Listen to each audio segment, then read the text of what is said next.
ये है Kim Jong Un. जानते तो होंगे ही आप इसको, नॉर्थ कोरिया का रूलर। इसकी एज सिर्फ 39 ईयर्स की है। बट क्या आप भरोसा करोगे कि ये वर्ल्ड की 4th लार्जेस्ट मिलिट्री को चलाता है एंड इसके पास न्यूक्लियर वेपन्स है। एंड सिर्फ 3rd लीडर है ये नॉर्थ कोरिया का। इससे पहले भी जो लीडर्स आए थे वो उसके फादर एंड ग्रैंडफादर ही थे। तो एज अ होल हम कह सकते हैं कि किम फैमिली ने ही नॉर्थ कोरिया पे रूल किया हुआ है ऑलमोस्ट 70 ईयर्स से। एंड कोई भी और दूसरी किस्म की पार्टी यहां पर इनके खिलाफ जाने की सोच भी नहीं सकती है। बट 70 ईयर्स पहले यहां पे किसका रूल था एंड नॉर्थ कोरिया का जन्म कैसे हुआ एंड ये ऐसे हिटलर जैसी डिक्टेटरशिप पर कैसे पहुंचा, इसको समझते हैं हम इस वीडियो में। तो नॉर्थ और साउथ कोरिया के लोग तो एक साथ ही रहा करते थे, बट 18th सेंचुरी से प्रॉब्लम्स की जड़ बोड़ी गई थी एंड इसकी जड़ें चाइना, जापान एंड रशिया की लालच ने और मजबूत की। वही लालच जो अपनी मिलिट्री को बढ़ाने के लिए कोरिया को अपने साथ मिलाना चाहता था। बट इसकी बनक लगते ही लीडर्स ऑफ कोरिया ने बिना देर किए 1882 में वेस्टर्न पावर्स यूएस के साथ the treaty of peace, amity, commerce and navigation sign कर दी, जिससे कोरिया को open trade, modern industries development और प्रोटेक्शन सबका फायदा मिलना स्टार्ट हो गया। बट 1910 में जापान ने कोरिया पर कब्जा कर लिया। फिर 1945 में जापान के हिरोशिमा नागासाकी के अटैक के बाद जापान कोरिया से पीछे हट गया एंड कुछ टाइम के बाद सोवियत आर्मी एंड यूएस ने इस पर कब्जा कर लिया। इन दोनों देशों के लीडर्स ने एक मीटिंग रखी जिसमें इन्होंने अपनी मर्जी से कोरिया के 2 हिस्से करने का फैसला कर दिया।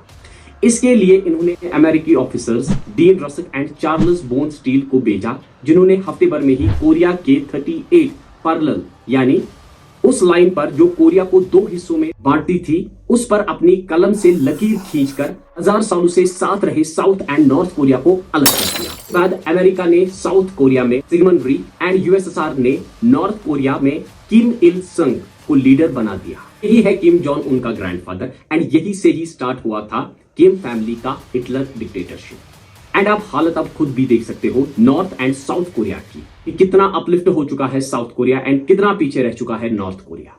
तो एज अ होल अभी तक नॉर्थ कोरिया पे 3 लोगों ने राज किया है। किम इल संग आज के लीडर, किम जोंग उन का ग्रैंडफादर, किम जोंग इल आज के लीडर का फादर, किम जोंग उन खुद। अब जैसे किम जोंग उन के फादर और ग्रैंडफादर ने नॉर्थ कोरिया पर रूल किया था, बट आप देख सकते हो कि अपलिफ्टमेंट कंट्री में उस तरीके से नहीं आई जिस तरीके से आना चाहिए थी। भूख से लोग सफर कर रहे हैं, इंटरनेट की फैसिलिटी अच्छे से नहीं है, रूल्स इतने स्ट्रिक्ट है कि अगर किसी ने भी वायलेट किए तो काफी लंबी सजा मिलती है। बट मॉडर्नाइजेशन के नजदीक न जाकर किम जोंग उन के ग्रैंडफादर और फादर ने अपनी पकड़ नॉर्थ कोरिया पर बहुत अच्छी बनाई थी। अब यही same 2 choices Kim Jong Un के पास भी है। या तो वैसे ही वायलेंस के साथ रूल करते रहे जैसे इसके फादर एंड ग्रैंडफादर ने किया था, या तो नॉर्थ कोरिया को मॉडर्न वर्ल्ड की तरफ ले जाए और एक लेजिटिमेट कंट्री बना दे। बट इस मॉडर्नाइजेशन की तरफ लेने में रिस्क इन्वॉल्व है। कैसा रिस्क? अपने पावर को खोने का रिस्क।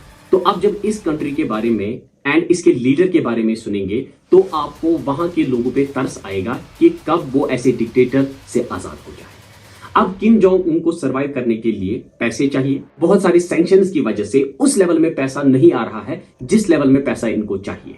तो कुछ इलीगल एक्टिविटीज के जरिए ये अपने पैसे बनाते हैं, जैसे कि counterfeit cash, cyber crimes, drugs. 2 billion का डेटा किम जोंग उनको बनाकर देता है ताकि वो सस्टेन कर सके। एंड इवन किम जोंग नाम इसका भाई था जो इसके रास्ते में आया था। किम जोंग नाम CIA का इन्फॉर्मर बन चुका था। किम जोंग उन को खतरा था कि CIA उसको रास्ते से हटा देगा और किम जोंग नाम जो कि उसका भाई था उसको ऊपर लेगा। उसको भी इसने अच्छे से रास्ते से हटा दिया एंड वो भी ऑन कैमरा। एक प्रॉपर प्लानिंग के साथ 2 लड़कियों को ये बोला गया कि आपको प्रैंक में काम करना है। एंड प्रैंक ये था कि बेबी ऑयल लगाना है लोगों के चेहरे पर एंड रिएक्शन को फिर कैमरा में कैप्चर करना है। जब किम जोंग उन के भाई किम जोंग नाम मलेशिया के एयरपोर्ट पे था तो उन्हीं 2 लड़कियों को बोला गया कि इस बंदे के ऊपर आपको बेबी ऑयल लगाना है।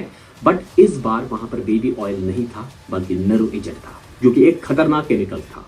एंड इसी की वजह से किम जोंग नाम जो था वो किम जोंग उन के रास्ते से हट गया। अब अगर हम किम जोंग के फादर के बारे में बात करें तो his father created an elaborated hidden kingdom that his children inherited. North Korea has a separate parallel geography that exists of anything North Korean citizens would know about. ये एक secret network है जिसमें इंक्लूडेड है roads, railways and tunnel system. Currently, we are looking at Kim Jong-un's Kangdong VIP complex. Kangdong complex जो है is one of the favorite complexes of the Kim family. Kim Jong Un ने बहुत सारा time spend किया है यहाँ पर जब वो बचा था। तो ये बिलीव किया जाता है that there are some 8,000 tunnels in North Korea reaching up to 1,000 feet below the surface. Some tunnels are thought to extend more than 30 miles, including an emergency escape route to China. तो north Korea तो एक गरीब देश है and इस पर sanctions भी लग चुके हैं। 60% लोग पॉवर्टी में रहते हैं, ना फेसबुक है ना यूट्यूब है, वहां इंटरनेट की डेफिनेशन ही अलग है, ना कोई रिलीजन वहां पर प्रैक्टिस किया जा सकता है। पर फिर भी आप देखिए कि कितने सारे पैसे ये स्पेंड करते हैं। देख सकते हैं नॉर्थ कोरिया की इस मिसाइल को, वेसंग 17 मिसाइल, दुनिया की सबसे बड़ी इंटरकॉन्टिनेंटल बैलिस्टिक मिसाइल। एंड ये एक अकेली मिसाइल नहीं है जो नॉर्थ कोरिया से लेकर न्यूयॉर्क तक पहुंच सकती है। ऐसी ही 80+ मिसाइल्स नॉर्थ कोरिया बना चुका है। थोड़ा सा पीछे अगर मैं लेकर चलूंगा आपको तो 2017 में north Korea, south Korea, Japan, China ने एक 5.1 मैग्नीट्यूड अर्थक्वेक एक्सपीरियंस किया था जिसमें बहुत डिस्ट्रक्शन की थी। बट फिर पता चला कि ये एक मैन मेड अर्थक्वेक था जो नॉर्थ कोरिया के secret underground nuclear weapon power hydrogen bomb का परिणाम था। एंड इस हाइड्रोजन बॉम्ब का पावर 50 किलो टन का है एंड इसको बनाने के लिए फिसाइल मटेरियल की जरूरत होती है जो कि दुनिया में इन देशों के पास है एंड अनफॉर्चुनेटली नॉर्थ कोरिया इनमें से एक है। नॉर्थ कोरिया के पहाड़ों के बीच छुपी हुई है एक सीक्रेट एकेडमी। इसकी स्पेशलिटी है माइक्रोसॉफ्ट को डिसस्टर कैसे करे, खतरनाक कंप्यूटर वायरसेस कैसे मैन्युफैक्चर करे, एटीएम्स को कैसे हैक करे।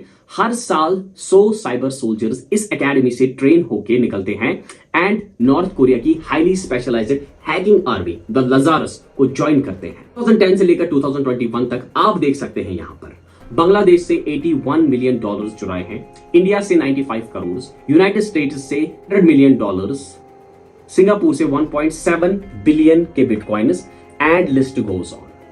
एंड फेक डॉलर्स बनाने में भी ये पीछे नहीं रह रहे हैं, जिस ऑर्गेनाइजेशन को जाना जाता है ऑफिस 39 से। आप सोच रहे होंगे कि अगर इतना ही जुल्म हो रहा है वहां के लोगों पर तो वो वहां से भाग क्यों नहीं जाते हैं। देखिए इतना आसान नहीं है वहां से भागना। अगर आप पकड़े गए वहां से एस्केप करते हुए तो आपके साथ आपकी फैमिली को हार्श फोर्स लेबर कैंप्स में भेजा जाएगा। इवन पनिशमेंट इससे भी वर्स्ट हो सकती है। एंड आप अगर भागना चाहते हैं तो साउथ कोरिया से जा सकते हैं।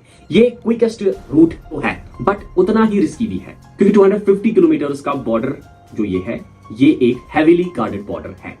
अब दूसरा रास्ता है चाइना और रशिया से, बट ये भी सही ऑप्शन नहीं है क्योंकि अगर पकड़े गए तो वापस नॉर्थ कोरिया में भेजे जाएंगे। अब जापान एक सेफेस्ट कंट्री है जहां से नॉर्थ कोरिया से एस्केप हो सकते हैं, बट 900 किलोमीटर ट्रैवल करना है समुद्री रास्ते से, जो कि आज तक सिर्फ 3 लोग ही कर पाए हैं। है ना शॉकिंग? तो अगर आपको वीडियो पसंद आया है तो वीडियो को शेयर कीजिए। मिलते हैं अगले वीडियो में, तब तक के लिए ख्याल रखिए अपना।